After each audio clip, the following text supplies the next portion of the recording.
Assalamualaikum warahmatullahi wabarakatuh. Perkenalkan, nama saya Ardian Sarabani Sofian dengan 3 digit NIM terakhir 127. Nah, di kali ini saya akan membahas mengenai kasus pengelolaan dana hibah APBD Provinsi Jawa Timur, khususnya di Surabaya, yang aktor utamanya itu Sahat Tua Simanjuntak sebagai mantan wakil DPRD Jawa Timur, dan juga Abdul Hamid sebagai aktor informal atau sebagai menjembatani di koordinator lapangan gitu. Terus ada juga kelompok-kelompok masyarakatnya yang menjadi salah satu contoh persoalan politik anggaran di tingkat daerah. Nah, sebelum itu masuk ke awalan dulu atau pembukaan. Nah, APBD kan pada dasarnya itu kan merupakan instrumen penting dalam namanya pembangunan daerah gitu. Melalui APBD, kayak pemerintah daerah itu dapat menjalankan program-program pelayanan publik, pembangunan infrastruktur, hingga bantuan-bantuan sosial kepada masyarakatnya. Nah, salah satu bentuk pengeluaran dalam APBD ini adalah dana hibah yang diberikan kepada kelompok masyarakat, lembaga sosial, dan juga organisasi-organisasi tertentu. Nah, tapi dari kasus yang saya dapat dalam praktiknya, pengelolaan dana hibah itu malah sering banget menimbulkan persoalan, terutama ketika anggaran itu nggak digunakan secara efisien gitu. Jadi hanya semata-mata untuk kepentingan politik doang, dan juga berkaitan dengan uh, kepentingan politik elit-elit di daerah itu sendiri. Nah, kasus dana hibah di Jawa Timur itu menjadi menarik bagi saya untuk dikaji karena melibatkan relasi antara DPRD, pemerintah daerah, kelompok masyarakat, dan juga aktor informal dalam proses distribusi anggaran. Nah, mulai dari penjelasan kasusnya dulu. Nah, kasus ini tuh berkaitan dengan adanya dugaan korupsi pengelolaan dana hibah kelompok masyarakat atau POKMAS bisa disebut, yang bersumber dari APBD Jawa Timur di tahun 2019 sampai 2022. Nah, dana hibah tersebut awalnya tuh ditujukan untuk membantu masyarakat kayak melalui berbagai program dan juga kegiatan gitu. Namun dalam prosesnya dugaan itu adanya pengondisian penerimaan hibah secara enggak transparan, terus praktik pemotongan dana, dan juga pemberian fee atau juga komisi gitu disebutnya. Nah, serta penggunaan pokok pikiran atau pokir DPRD sebagai jalur distribusi hibah gitu, sebagai sarana kepentingan politik dan juga kepentingan politik ekonomi elit daerah. Nah, dari penjelasan itu saya nggak berdasar pada opini, namun ada juga data pendukung yang saya dapatkan dari studi literatur, bahwasannya Provinsi Jawa Timur itu memiliki alokasi dana hibah yang sangat besar gitu dalam APBD. Nah, berdasarkan data KPK pada 2023 sampai 2025, total anggaran dana hibah itu mencapai sekitar 12 triliun lebih gitu, dengan lebih dari 20.000 lembaga penerima dana hibah. Nah, besarnya nilai dana hibah ini nunjukin kalau misalkan APBD itu memiliki pengaruh yang sangat besar terhadap distribusi sumber daya politik, ekonomi di daerah. Namun, besarnya anggaran ini nggak bikin optimal gitu, malah membuka untuk peluang penyalahgunaan apabila pengawasan itu nggak berjalan secara optimal. Nah, selain itu, KPK juga menetapkan ada sekitar 21 tersangka dalam kasus ini. Nah, yang terdiri dari penyelenggara negara, pihak swasta, dan juga masyarakat. Nah, hal ini nunjukin kalau misalkan praktik korupsi dana hibah itu nggak dilakukan secara individu doang, melainkan melibatkan jaringan aktor yang cukup luas seperti itu. Nah, bagaimana kayak praktik pembagian komisinya?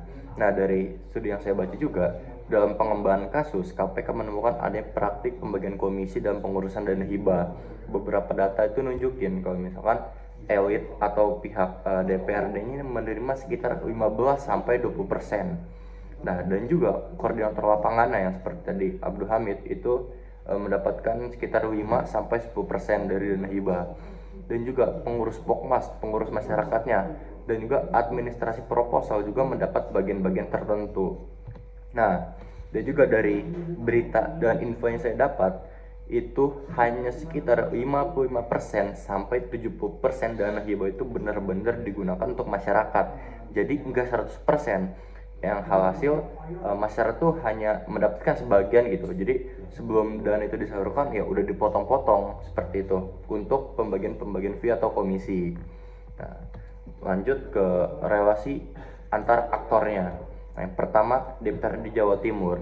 Nah, DPRD ini memiliki peran dalam pengusuhan pokok pikiran atau POKIR dan juga pembahasan APBD. Dalam konteks politik lokal, hibah itu dapat digunakan untuk menjaga dukungan politik dan juga memperkuat relasi dengan konstituen. Nah, ini tuh bisa disebut patrones gitu antara pasang patron DPRD Jawa Timur dan kliennya itu ya masyarakat itu sendiri.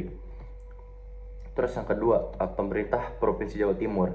Nah, saya melihat bahwasannya pemerintah itu kan berperan harusnya ada RAPBD gitu kan, ada rancangan anggaran dan juga pencairan dana hibah gitu.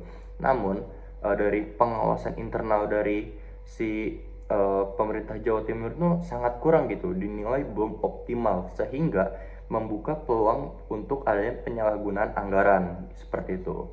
Yang ketiga, kelompok masyarakat atau POKMAS. Nah, kelompok masyarakat ini menjadi penerima dana hibah. Akan tapi, dalam beberapa kasus terdapat dugaan bahwa sebagian kelompok ini hanya digunakan sebagai sarana administratif doang gitu untuk pencairan dana. Jadi cuman sekedar formalitas doang seperti itu. Yang keempat, ini nih melibatkan broker politik atau aktor informal. Nah, aktor informal ini berperan sebagai penghubung antara elit politik dan juga masyarakat. Nah, mereka ini ngebantu kayak tentang mengurus proposal, pencairan dana, hingga distribusi pembagian komisinya. Nah, saya juga membuat alur bagaimana pembagian komisinya seperti ini. Nah, dari kasus itu ada beberapa persalahan atau permasalahan utama. Yang pertama, politik anggaran. Itu udah jelas banget. APBD itu seharusnya digunakan untuk kepentingan publik, bukan berubah menjadi arena distribusi kepentingan elit politik seperti itu. Nah, bahkan dalam pengembangan kasusnya ditemukan dugaan aliran dana hingga puluhan miliar seperti itu. Terus ada juga patrones politik. Dana hibah digunakan untuk membangun loyalitas dan juga dukungan politik masyarakat kepada elit-elit tertentu. Jadi hubungannya bersifat ya patron klien gitu yang udah saya sebutkan tadi, bahwasanya elit itu memberikan bantuan dan juga masyarakat memberikan dukungan politik. Yang ketiga, lemahnya transparansi. Ini penting banget karena publik itu sulit mengakses proses penentuan penerimaan hibah dan juga penggunaan dana itu secara terbuka. Akibatnya masyarakat ya nggak dapat mengawasi distribusi anggaran itu secara optimal seperti itu. Terus dari sini tuh saya menganalisis bahwasannya kasus pengelolaan APBD di daerah itu nggak dapat dipisahkan dari yang namanya dinamika politik lokal. Anggaran tuh bukan cuman kayak instrumen pembangunan doang, tapi juga menjadi sumber arena kontestasi politik gitu untuk mendapatkan suara-suara dan juga adanya indikasi patron klien.